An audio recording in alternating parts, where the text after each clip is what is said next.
Yeah. Oh, minsan nagtatanong ako, bakit habang tumatagal, parang mas lalong lumalabo. Yeah. Yeah. Yeah.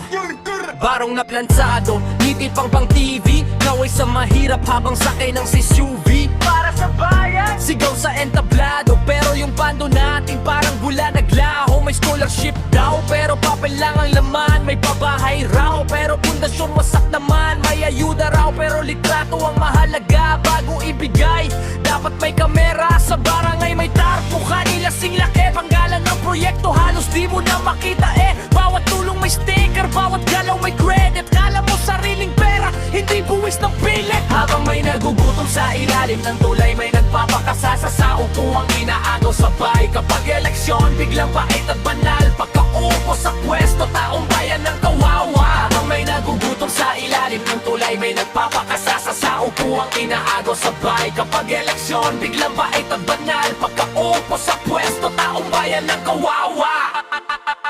Minsan si Mang Juan, pasada buong magdamag. Pamasahing barya, kulang pa sa pangarap. Habang nasa opisina, naka-airco ng dyan. Pinag-uusapan paano hahati ng kaban. May hearing, may speech, may drama sa Senado. Pero pag kamera o parang tropa lang lahat to. Nag-away sa harap pero sa likod magkasalo. Kaninong bulsa na punta, ayaw na magtanong. Tapos sasabihin nila, sumunod ka na lang. Pero paano kung batas, tila pang mayaman lang. Kapag mahirap may kaso, agad at kulong. Kapag makapangyarihan, under investigation.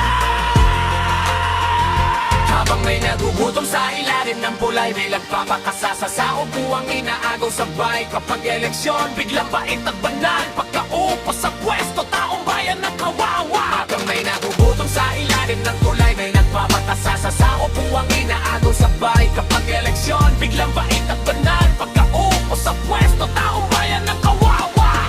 Hindi lahat pare-pareho, may tapat pa ring tao. Pero sa dami ng buwaya, nalulunod ang totoo. Kaya wag kang manahimik kung alam mong mali. Dahil ang kinabukasan di dapat binebenta ng dali. Hindi kulay ang laban, di pangalan ng angkan, kundi yung totoong may pakialam sa bayan.